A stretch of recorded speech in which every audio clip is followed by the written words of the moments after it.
Right. Well, what better day to be thinking about summer and summer in the Alps and the Swiss Alps. I can't think of a better topic and would like to welcome all of you to this exciting class, to our travel class, and thank Jerry and Kathy for teaching it. Both Kathy and Jerry have long and distinguished careers behind them, teaching at the university and college levels. Kathy is a specialist in global health and epidemiology. She's taught at the University of Maryland in Baltimore. She has a PhD from GW and a master's from University of Maryland Global Campus and has published widely. Jerry as well has taught at the college level for 30 years and has degrees in humanities from Johns Hopkins and in theater from Catholic University. He is also a published author, and both Kathy and Jerry have taught a number of courses for us. I'm so glad they're not teaching, or Kathy is not teaching the course on the journey to the Arctic Circle today. Hardly need that. And instead is taking us into the summer. So thank you both for teaching this course that I understand has been inspired by your daughter's frequent travels and living in Switzerland. And if I understand correctly, you've been traveling there for 20 years or more. So over to you, both take us into the summer. Okay. Can you see this, everyone? Kathy, it was there and it just disappeared. Disappeared. It's back now. No, it's not, Sherry. It's okay, hold on. I don't know what happened there. Let me get Zoom and Yeah, we can still see you, but the share stopped. okay. Let So me just it try did clicking share something again. weird. Yeah, hold on. There. Let me do share again. And let Okay. me pull up PowerPoint. Yep, it's coming. There you it go. is. And let me put it on here. Okay, can you see it now? Perfect. Yep. Okay. Well, we're glad to be here. Thank you for the nice introduction. We're going to try and warm you up a little bit by talking about flowers and summer and warm breezes. And a little bit about mountaintops covered with snow. And I've been going to Switzerland since 2003 for both work and because our daughter lived there and still has a condo there. And she lived for 5 years in Basel in the northern portion of the country. So let's get started. You have a handout, which you can look at for the satellite people at the Y. You can look at when you get home. And it not only has the outline of the class, but it has some fun facts about Switzerland and some helpful websites for planning your trip. I mean, you can plan your own trip. You can take tours. There are train tours, cruise tours, bike tours. You can even take hiking tours through mountain passes. So you have plenty of options when you travel to Switzerland. So one of the interesting things, there's so many interesting facts, but we've already mentioned a few of them. It's obviously a landlocked country. It obviously has a lot of mountains in it, so the Alpine region is through the center, and we're going to kind of concentrate on that. Interestingly enough, I didn't realize this until recently. Switzerland has never been ruled by a king. It was in the hands of nobility in the early Middle Ages, but by the 1500s, they had started a journey toward becoming a confederation. So the earliest confederation was in the 15th century. There were 4 or 5 sections, and they dubbed themselves cantons. There are now 26 cantons which make up the Swiss government, and that's the equivalent of our states. So there are 26 of them, and they not only rule their own particular geography, but they are members of the assembly of all the cantons. So the Alps are mountains that are the tops of the Alps are between 13 and 15,000 feet high. 48 of the world's 82 alpine mountains are in Switzerland, covering 65% of the countryside. That's a lot. Plus, there are 1,500 lakes in Switzerland. So one of the methods of travel that you can do is to cruise around some of the lakes as well as take the trains. The first mountain railroads were built in 1871. And here's the really interesting thing that I love because I'm an old railroad fan.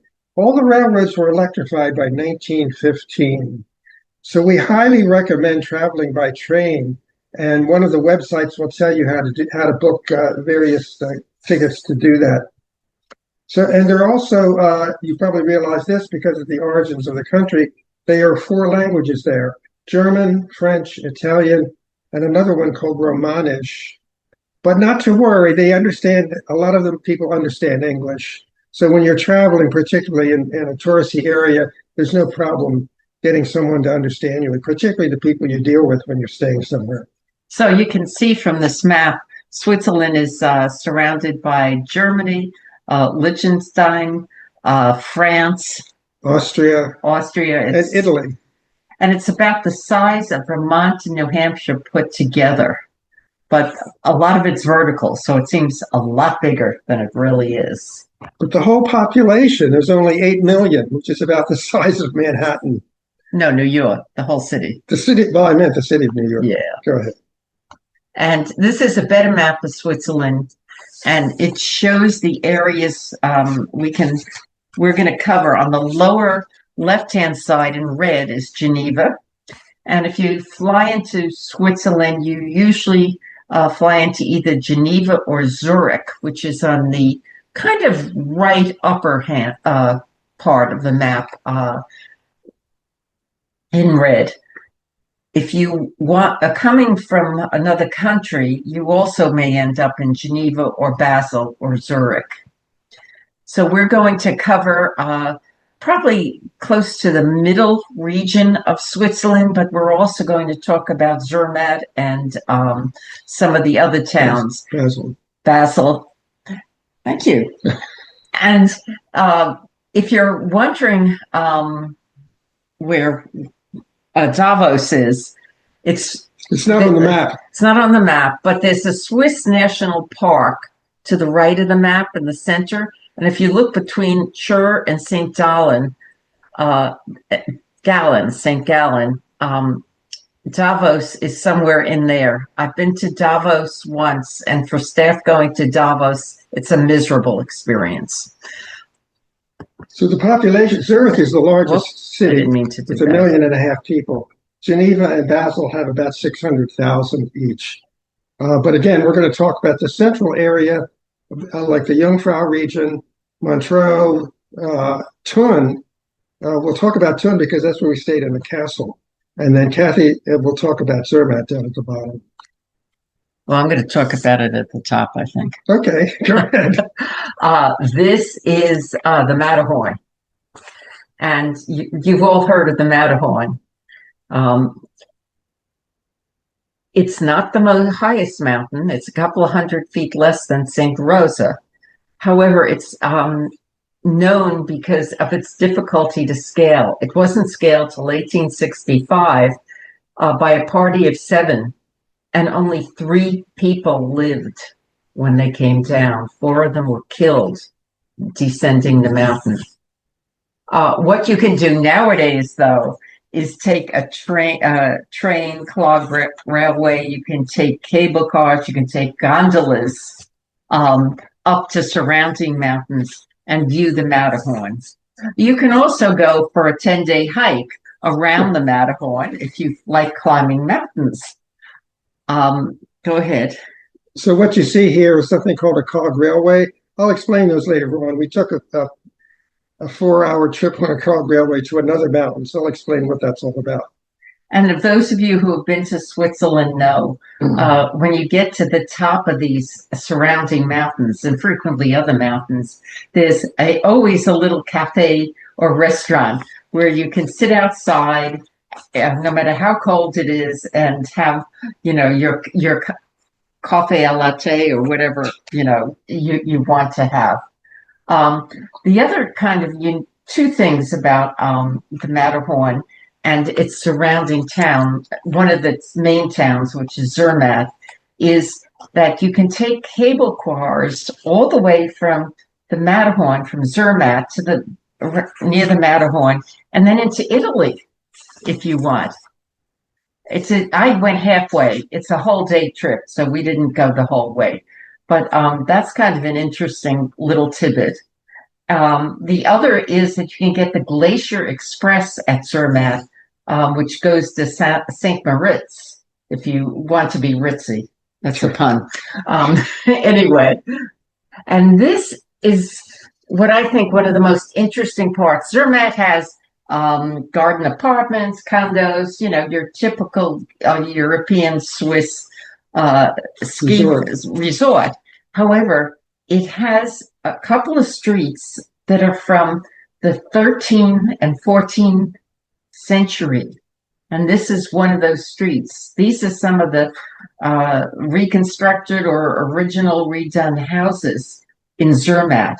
So not only is it fascinating to visit because of the surrounding mountains, but the village itself is fascinating. So this is a typical view in Switzerland that everybody loves. You can see the snow-covered mountains in the distance, but here in the forefront, you can see the lovely colors of fall or summer, the case may be. So the views like this are all over the place, and we just thrilled to them because we drove through several valleys, and it was always a gorgeous view, no matter where you go. So typically the valleys look like this, they're not snow-capped mountains. And we stayed in one of the valleys here. We'll talk about that later on. And there are a lot of them, and they're not only do they contain the towns, but they contain significant amounts of farming. And you can hike through the valleys and up into the mountains, and you come across in the spring and early summer just fields of flowers.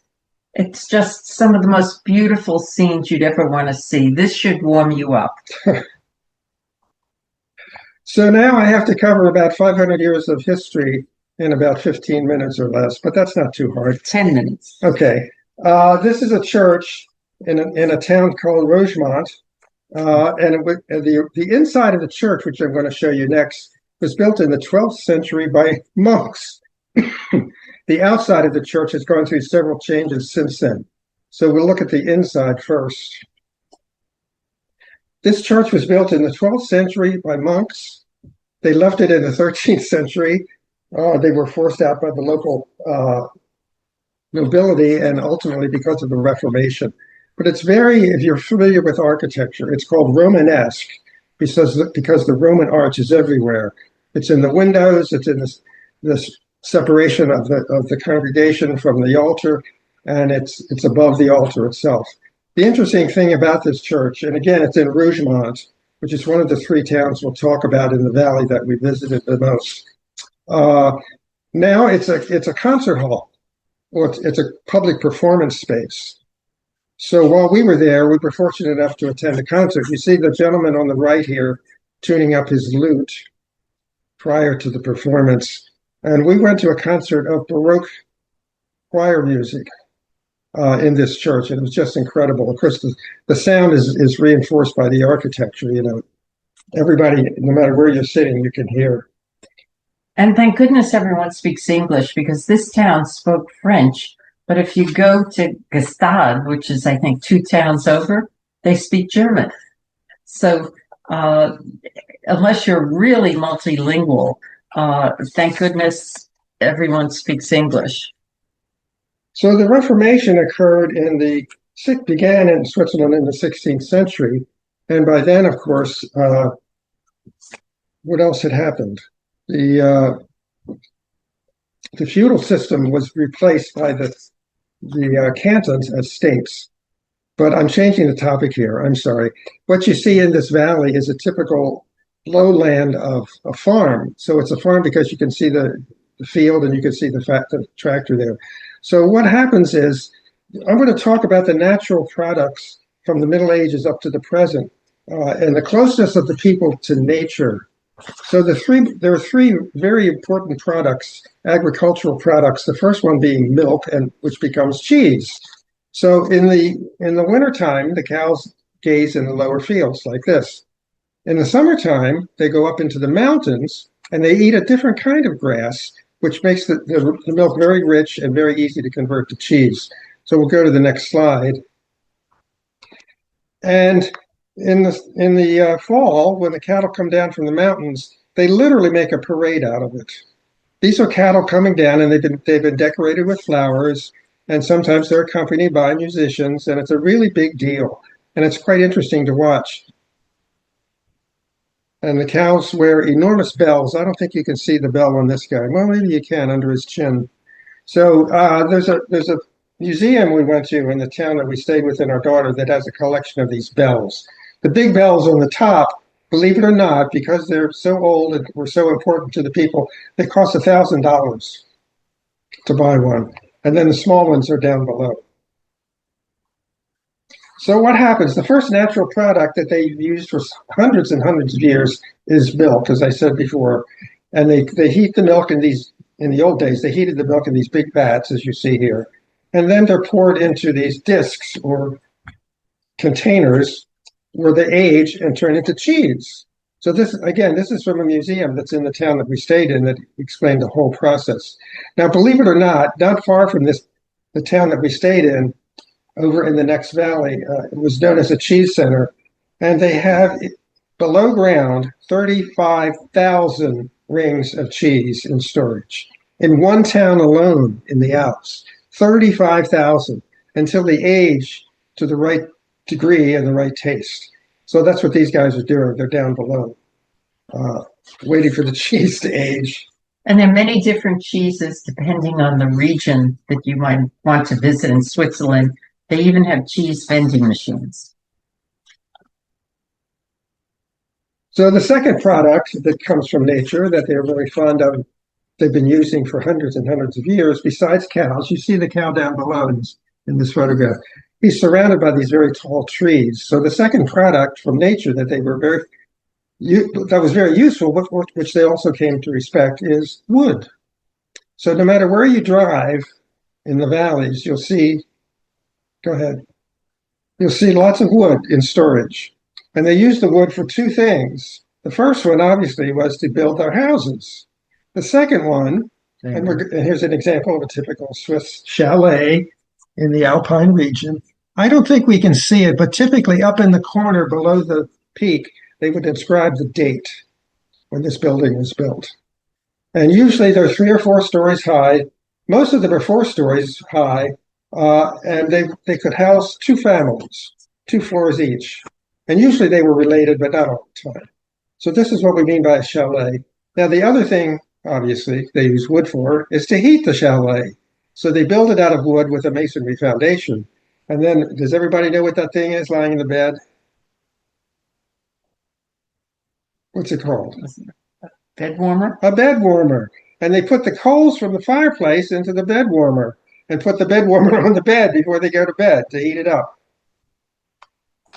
And believe it or not, this is a furnace. It's a fireplace furnace. There's a fire on the other side of these tiles. And you can see the entrance on the right. This would be in the main living room of the chalet. And they would build a fire in there, and it would heat the whole structure would heat up and warm up the house. So it is incredible that for hundreds and hundreds of years, the Swiss learned to use and live with and respect these products of nature. Milk and cheese, and then wood. And here's the third one along Lake Geneva, which is vineyards or grapes. Lake Geneva, by the way, is 45 miles long. It's quite huge. And Cassie will talk about it more later. It's surrounded by French countryside, and it's on the far western edge of the lake. So as you drive from Geneva to the east, farther east, you pass these vineyards on the mountainsides. Around the lake are walking paths, so you can stop in these towns and walk along the lakes. And frequently, you could also hike up here if you wanted to, between the vineyards. You know what kind of wine they produce? Many different kinds, including champagne. I was going to get to that next. Okay.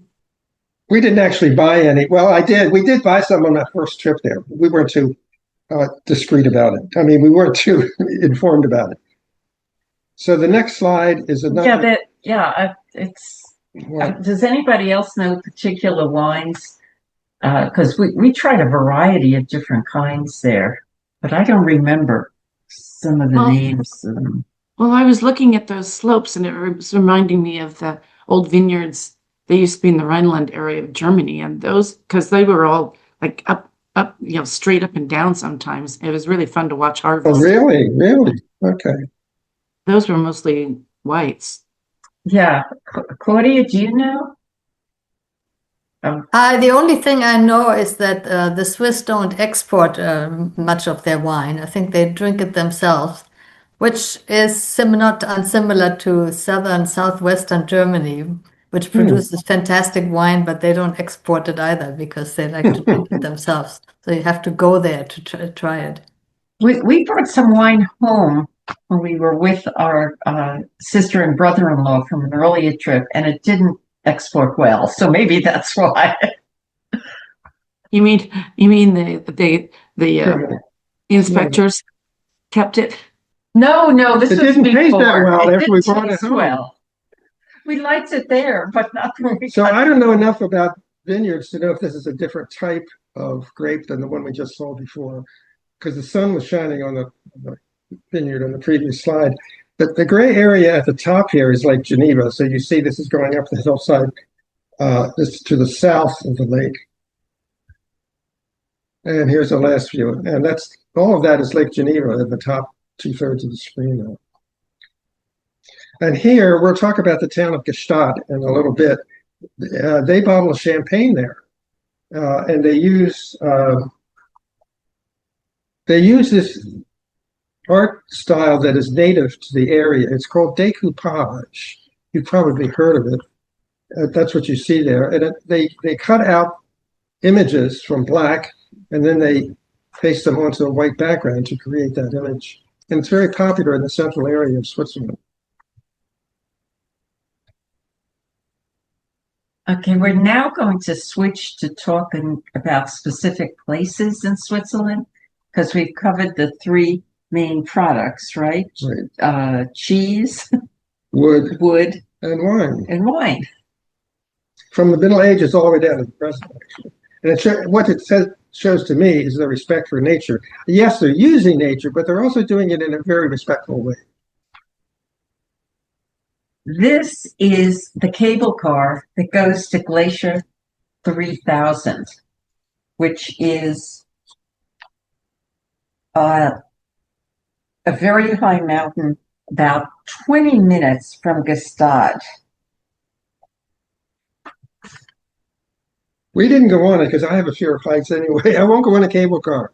I'll go on a very steep cog railway, but not a cable car. But we did take a road. If you get to the top, this is why we wanted to show you this. They have the tallest suspension walking bridge in the world. It is between two mountaintops. I'm glad I didn't go. Our daughter went and tried to walk across it and started to and had to turn around. It's the sheer drop below the suspension bridge to the valley. So if you're really daring, if you want to go to Switzerland, look up Glacier 3000. You can get a bus there from Gstaad if you don't have a car. And the next one, I can't imagine doing that. So this is the view from the valley down below of the towers at the top of the mountain where the cable car went up. Well, that's halfway, but yeah. Halfway. That's only halfway. Yeah, right. You have to change cable cars, I think. And all the way through this section of the Alps, you'll see these streams running down from the mountaintops as the ice and the glacier and snows melt. And then in the villages down below, you'll see the streams roaring through these tiny villages, and the color of the water is always green, which indicates it's a glacier source of water. We saw lots of these, and you can see it's really rushing through. Because we were there in June. Okay, as I said before, when you fly in, you frequently fly into Geneva. And this is the waterfront of Geneva. There are hiking paths on either side. One summer, I spent more time in Geneva than I did in Maryland. And if you hike far enough along the lake, you eventually, on the lower side, which is not shown here, you get into France. That's how close France is to Geneva. But it's a beautiful city. Even though it's a pretty large city, it's just surrounded by nature. And of course, it's you can visit this is the head of the UN there. Lots of international agencies are there.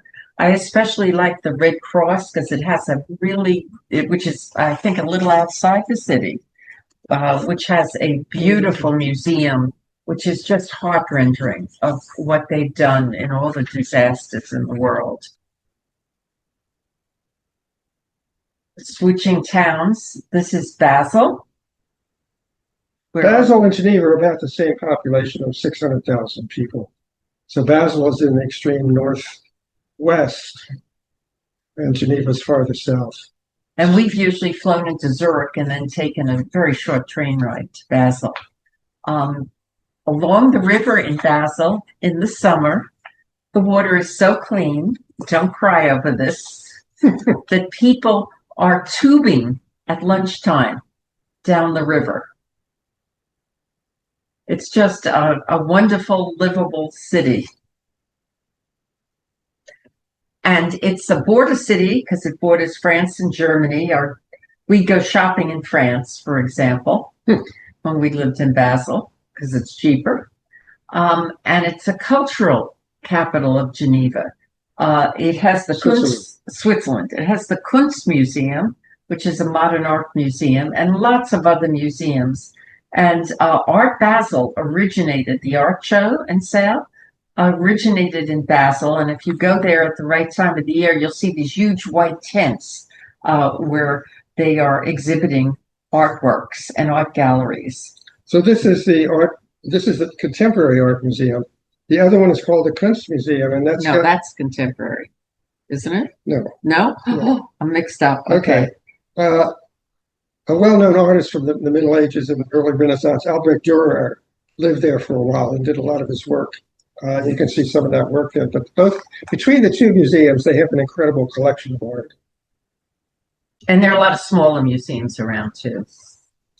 Okay, we're going to go up a mountainside and take you up to one of the places high above Lake Geneva. What you see here below that city on the lake is Montreux. Montreux is not that big. It's only about 25,000 people. But we're on a cog railway going up the mountain. And as we get higher, Montreux and the lake gets smaller. Go ahead. Oh, wait a minute. I wanted to talk a little bit about Montreux.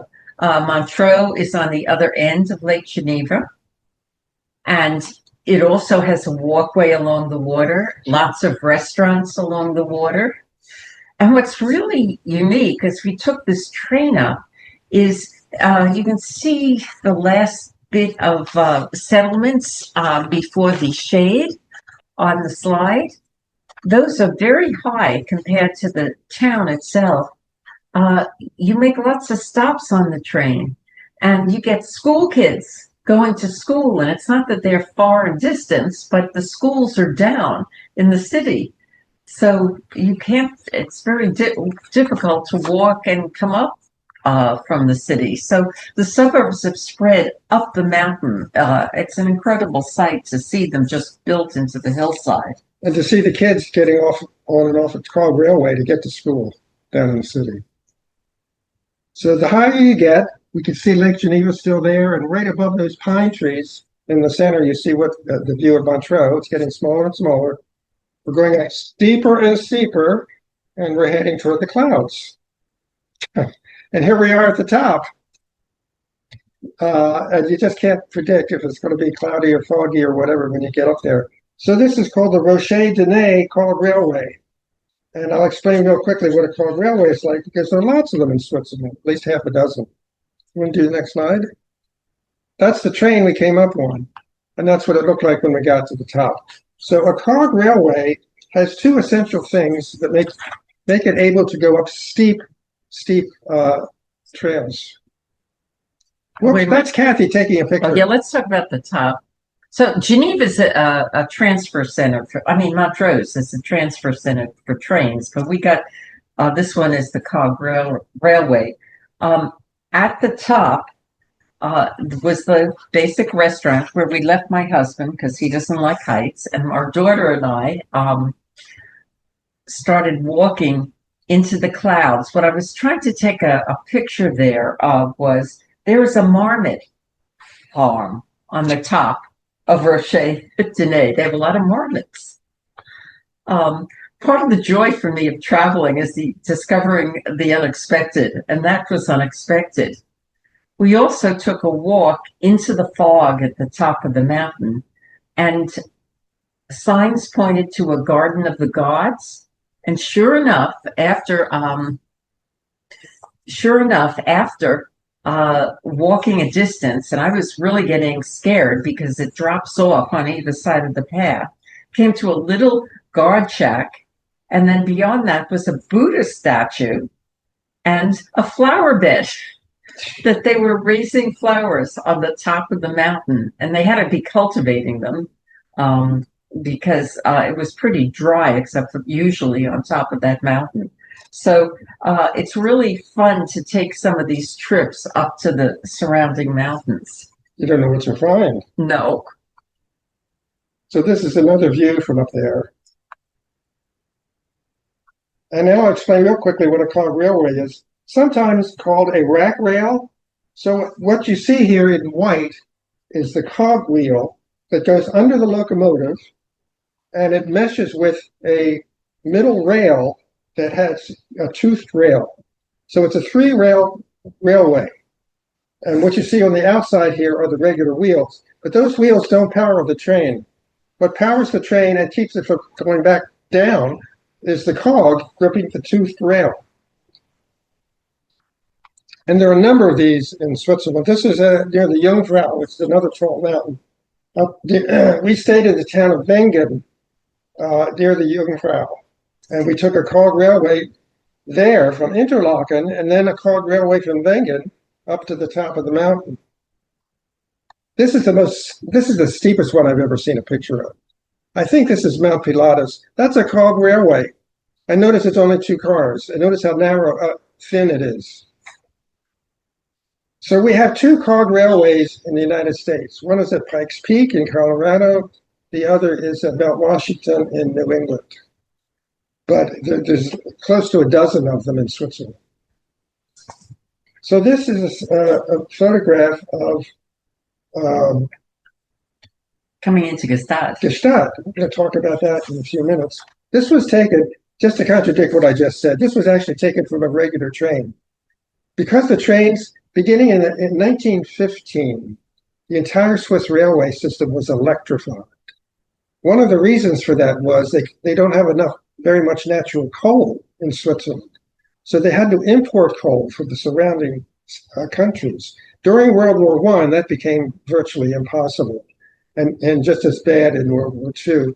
So beginning around 1915, they realized they better electrify. And it's around the same time that all the independent railways became part of a federal system, one big unified railway system.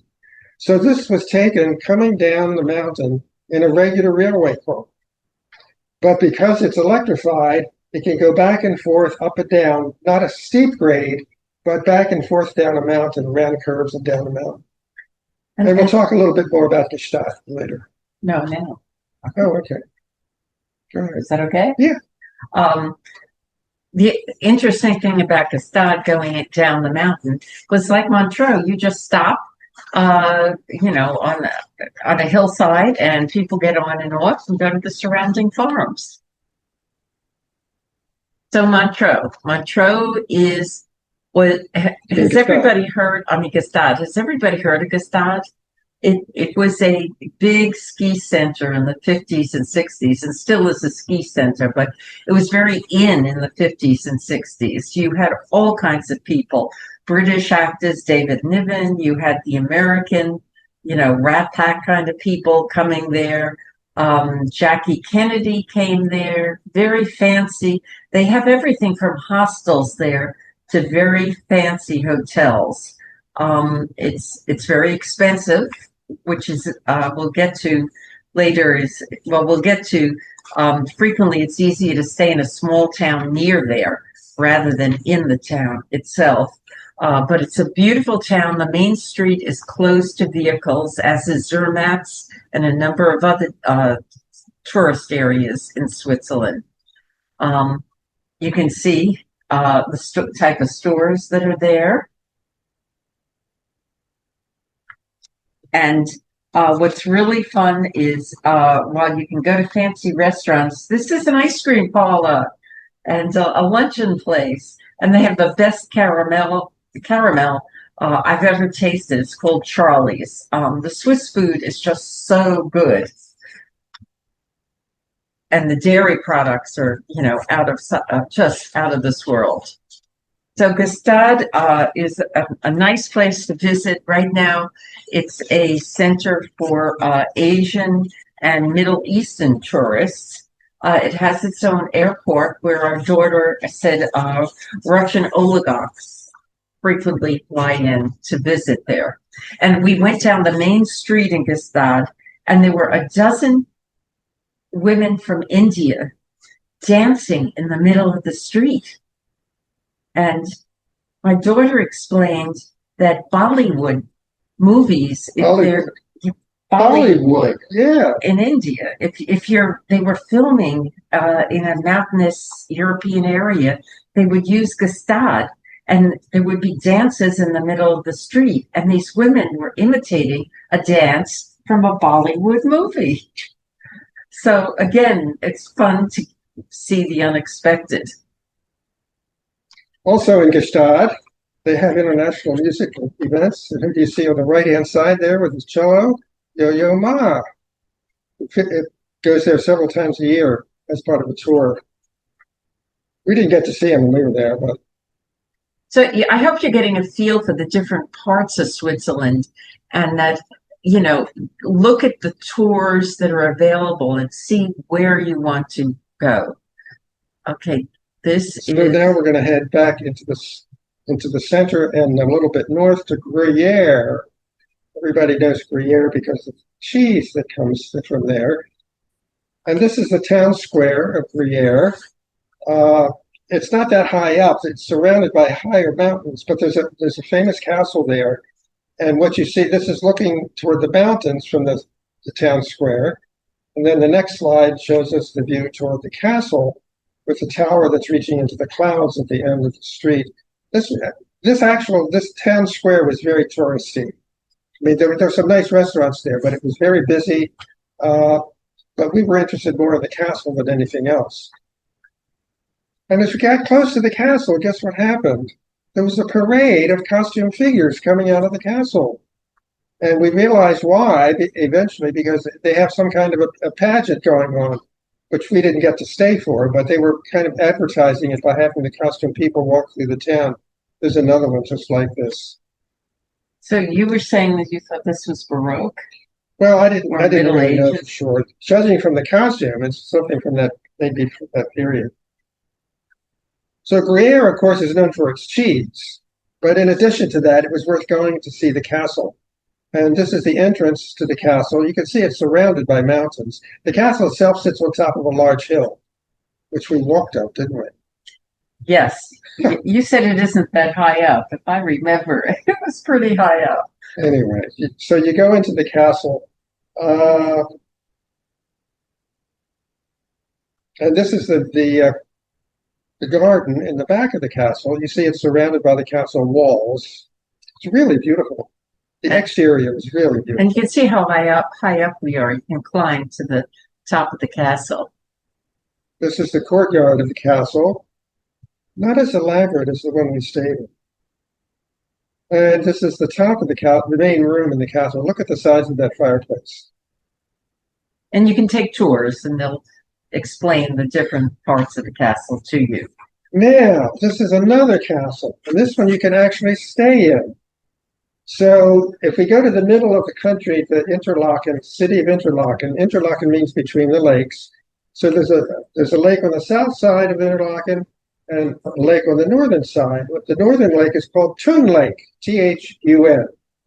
And you can take a train to Thun from almost anywhere if you do enough connections, which we did. We took a train to the town of Thun. We got off the train and went to the bus station across the street and said, how do we get to the castle? Which bus do we take to get to the castle? And the woman looks at me and says, which castle do you mean? Well, it turns out there's a dozen castles in the area. So she put us on the right bus, and we traveled for about 20 minutes uphill, and we got off, and the driver said, you got to walk up there. So we had another 20-minute hike up a steep street to get to the castle. So the castle, it was worth it, but we also found out later on that outside the castle, you could take an elevator down to a parking garage right here in the town square. Yeah, after we had hiked up there with our luggage. Thun is a good example of a town near a famous tourist center where the prices are a bit cheaper, but you can easily get to the tourist center. And the town that's well known on the southern end of the lake is Interlaken. And Interlaken's well known because there are three famous mountains there: the Elger, the Monarch, and the Jungfrau. You can get funiculars, railroads up the sides of other mountains, and some of those to look at the mountains. Heiderklun was one area that has a wonderful view. Interlaken's about a 46-minute train ride or bus ride from Thun. So Interlaken I've stayed at is very crowded, very expensive. Thun is an alternative and is beautiful in its own right. Okay, onward to the... Yep. So we finally got up to the castle. This is the courtyard. You could see the cannon on the left ground. I think this is from the 12th century. And you can go all through the castle, which we will take a look at. And this is a view from the castle. And you see the building in the middle here. The three-story building is where the restaurant was and the lobby to get into the hotel. The building on the left is a hotel, a recently renovated building into a modern hotel, and that's where we stayed. What's the name of the hotel? Schlossberg. Hotel Schlossberg. I think Schloss is the German word for castle. So we stayed on the third floor there, and it was just lovely. It was very modern, updated. We got free breakfast, and then the food was so good we stayed for dinner as well. And this is the view from the castle down into the courtyard and the hotel. This is inside the castle. This is a much more impressive castle than the previous one I showed you. You can see how thick the walls were. And there's all kind of intrigue you learn about over the generations that ruled the land there. Also in Thun, you see Thuner See at the bottom. That's the Sea of Thun. They have a Bach festival in the summer. We weren't there for that, but just again to show you there's so many options, including art museums and festival music. And they had jazz too. Okay. So we're going to leave Thun now, right? Yeah, we're leaving Thun. So again, this is an example of decoupage, isn't it? And you see this all over the three towns we're going to talk about now. That is to say, Chateau de Rossinier, and Chateau de Rossinier, and Rougemont. And the fourth town at the very end is Gstaad. Okay.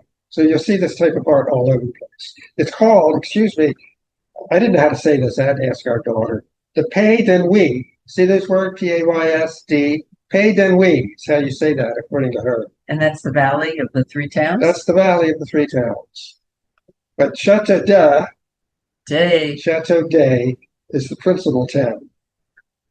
And there you see how you spell Chateau de on that poster. And this poster goes way back. What made Chateau de and the whole valley into a tourist destination was the arrival of the railroad in 1915. And it was electrified, which was even better. So it's a center for numerous activities, ranging from skiing to ballooning to all kinds of other things we'll talk about. This is the church that was built there during the Reformation. It was originally a Catholic church, and then it was taken over by the Protestants. So you can't miss it because it's on a hilltop above the town. And this church is pretty stripped of ornaments Yes. and Yes. it isn't as decorative as the church we showed in Rougemont, Right. which is typical. And this is the town in the mountains. Now, this is a good example. There's a road on the lower right that goes through the town. What we haven't mentioned is the bicyclists. In the spring and summer, you will see hundreds of bicyclists on the road as you drive through the towns. And it's amazing. They drive up the mountains. I mean, they ride up the mountains on their bicycles. It's just incredible to see. Their physiques are incredible too from all this exercise. You can also hike up. Took hikes up some of these mountains or down into the valleys further. It's the small towns are a wonderful place to be and to visit. And they mainly have smaller Swiss hotels, not the name brands. So you have to search out the hotels or the Airbnbs to rent while you're in these towns. So we have some other shots of Chateau d'Eau. Is this where? No, that's not. No, I don't know what that is. So this is the original commercial street. It's not very busy when I took these pictures, though. But lots of shops there. They had all kind of food, and we'll show you our favorite one. We came across very few Americans there. We were there the end of May, the beginning of June, so schools went out. So it was a good time to travel. It was much less crowded than when I've been in there in the summer. I used to go to Geneva and then take side trips to some of these towns. This was one of our favorite places. It was only like 2 blocks from my daughter's condo. This is the bakery on the ground floor. Wonderful place to get breakfast, lunch, you name it. You could eat inside and you could take it home. There also was a food store there where that's another way you can save money by, buying takeout at the food store.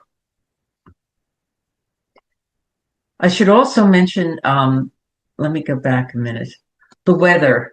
I think I was shocked the first time I went to Switzerland. The weather varies by altitude. So it may be very warm down in the valley. We went swimming in the town pool. Or as you hike up the mountain, it gets cooler and you wish you had, brought a sweatshirt or something. So the temperature really varies by altitude. Chateau d'Eau is also known as a center of ballooning. You see the hot air balloon here. But our daughter said, well, you'll never get on one of those unless you get up at the crack of dawn, because they like to take off really early in the morning. Well, I'm not, like I said, I have a fear of heights anyway, so I wasn't interested. And we didn't actually see a big one like that when we were there. They actually have a balloon museum in the town, Chateau d'Eau, as well as other things you can do. This is a hang glider. If you can't do a hot air balloon, you could do hang glider. We saw a lot of them. This is a view from our daughter's balcony. This guy was going over the mountain behind her.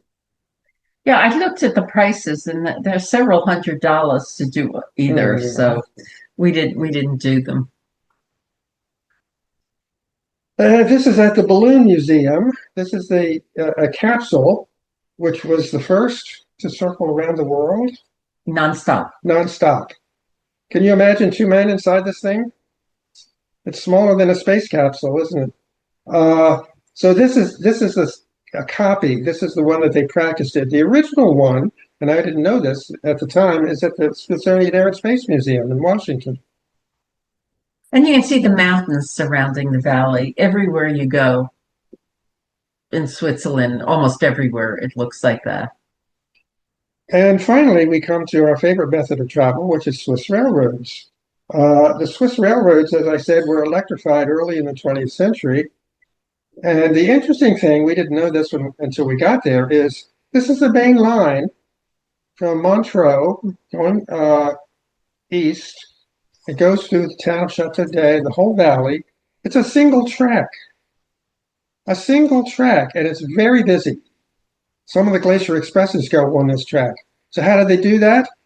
They only pass each other in a town station where there are at least two rails, you see here.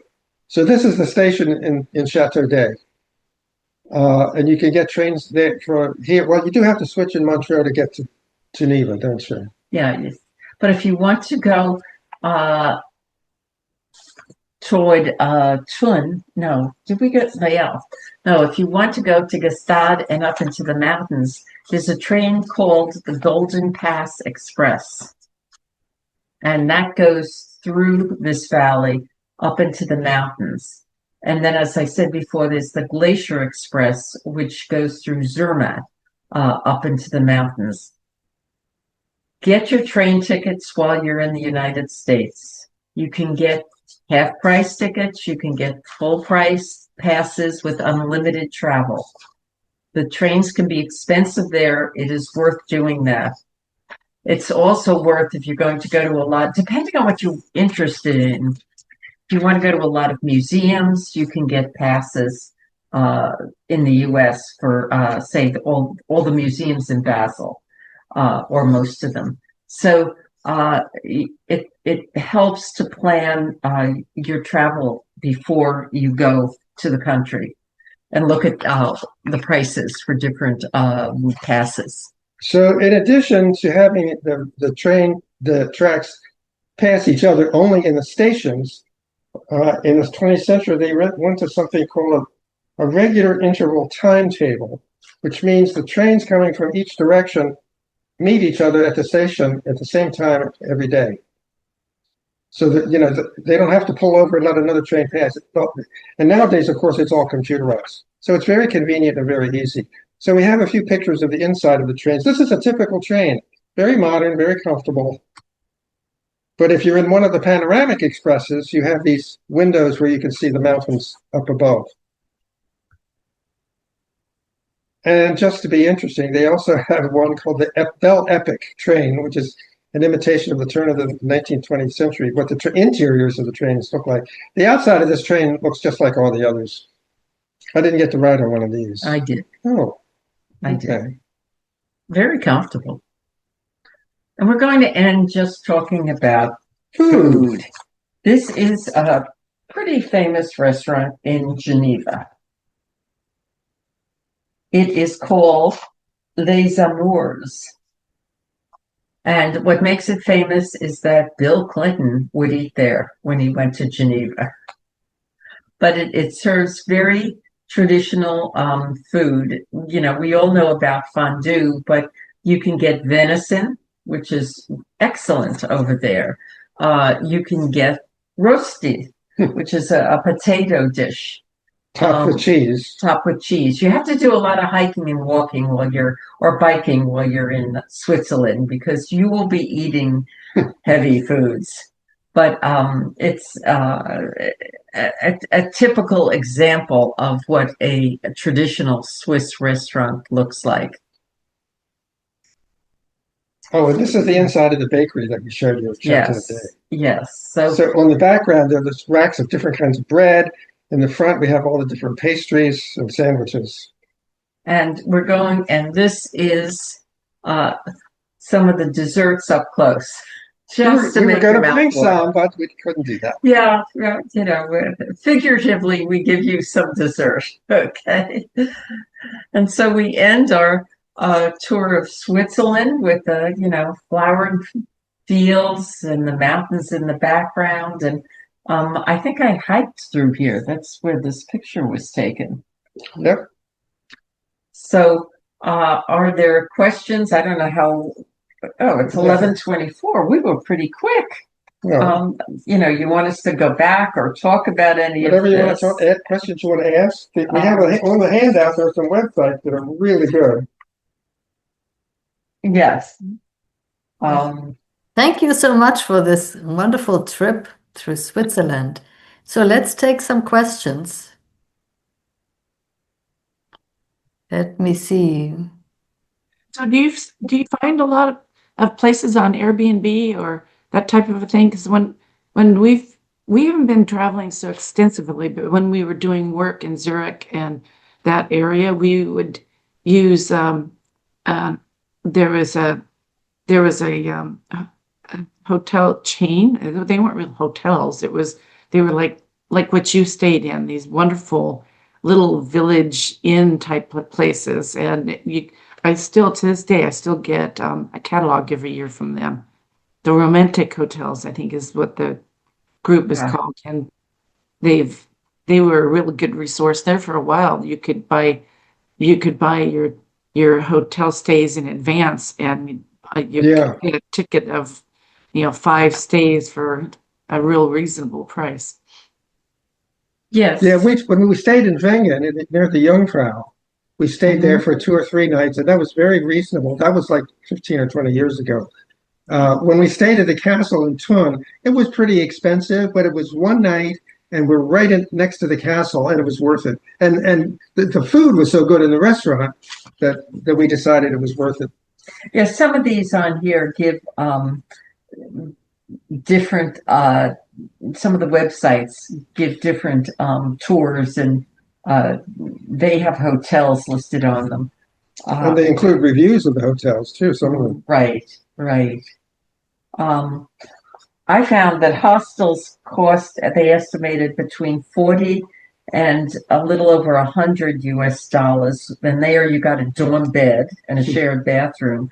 A private room was in a hostel was $100 to $190, and that smaller traditional hotels are up to about $200 a night starting.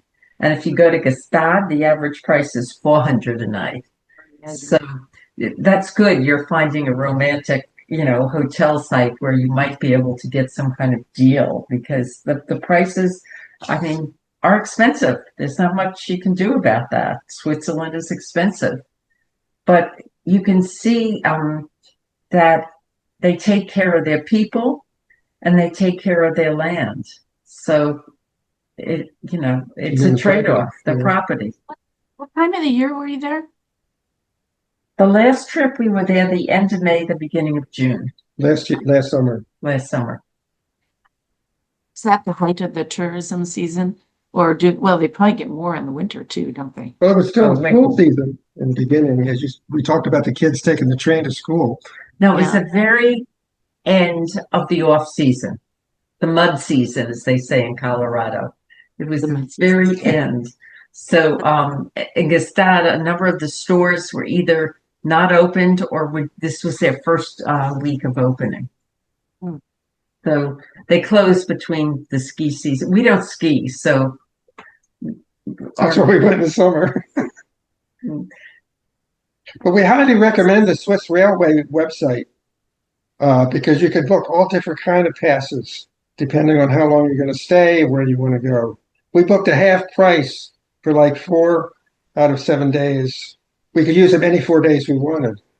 And on the trains themselves, the conductor knows all about how to use them, how to recognize them, with her device.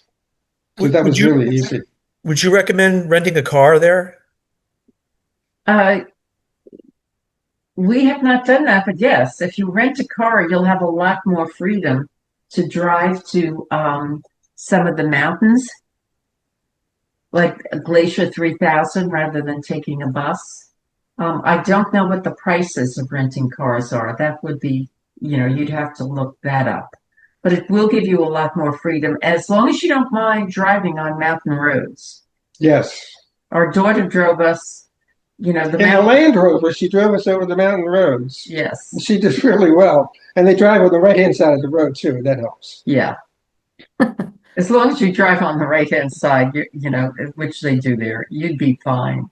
It will give you a lot more freedom. The last time I rented or went to Europe primarily using rail, when I did need a car, what I was able to do was I got the rail tickets here in the US, and in the same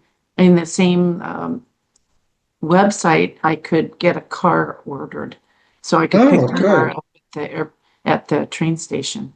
That was pretty handy. Any more travel hints? That's a good one. It I have was a cheaper that way. I have a question for Kathy and Cherry. In all your travels in Switzerland, have you met some Swiss people and have you been able to get a little bit of a feel for what it's like to live in Switzerland? You would, I don't know. I have, yes. It's very interesting. The staff in Geneva, the international staff, frequently live in France because it's cheaper. The Swiss people, obviously, that I talk to come from all over Switzerland. They're very proud of their independence, their government system, which is much more, what do I want to use, decentralized than in the United States. They have the right to a referendum vote on important legislation. The whole well, it's 8 million people. So they vote on important legislation. They can also, they can have initiatives to bring a law that is passed that a certain number of people don't like to a vote. So they were very proud of their governing system. They were also proud of their environmental protections. They didn't seem to mind. I mean, farmers have a lot of rules and regulations on what they can do and what they can't do with their farms. So many yards from the road can't be cultivated, but the grass has to be cut. I mean, it's, it wouldn't probably be tolerated here in the US, but it works. It works in Switzerland. The one thing I will say is that the Swiss people love to go out of the country, though, to meetings because they could buy goods much cheaper than they could in Switzerland and bring them home. So, yeah, our daughter who lives in Basel, like you said, we would go shopping over the border into France or Germany. Yeah. So, when we had meetings in the US, we had to give them a little time to shop here. That was when the US was cheaper. This last trip to Switzerland, our food prices have risen so much. It wasn't the shock of what I had felt before. So it might be less shocking now. It might be more manageable now, traveling to Switzerland. The first time I went, I think I had a government per diem of $34 a day to a meeting in Geneva. And the cafeteria cost $30 for lunch at the World Health Organization. I mean, I didn't make any money. I lost money on my early trips. So anyway, it's gotten more reasonable, not because their prices have gone down, but ours have gone up. I always love the breakfasts in Europe. Mm-hmm. It's a great way to get the energy for the rest of the day. The yogurt in Switzerland is just incredible. Mm-hmm. And the granola and the chocolate. Don't forget the chocolate. Yeah, right. Are there any other questions from participants or comments, perhaps? It doesn't look like it. So you guys, thank you so much for doing this for us. Sure, really it's wonderful fun. opportunity to learn more about Switzerland. So Especially Switzerland in the summer. yes, Yeah. indeed. Yeah. And I think what you have suggested is that get prepared and do your homework from here, because you can save quite a bit of money, and secondly, you probably find more interesting deals and hotels and castles to stay in, ways to get around the country. And my experience with Switzerland has been that the trains alone are just worth it because they are so acrobatic. Yes. Fear of heights is probably a factor to take very seriously when you travel to Switzerland. I hadn't quite thought of that, but when I saw that picture of the train on the side of the mountain, you want to sit on the inside part of the train, probably, right? Those cog trains are lots of fun. Yeah. They can be lots of fun. Well, I'd like to thank you for this fantastic presentation and for sharing your experience, and thank all of our participants. And stay warm, and we'll see you at the next class. Avoid the ice out there. Yes. Bye, guys. Bye-bye. Bye. Thank you.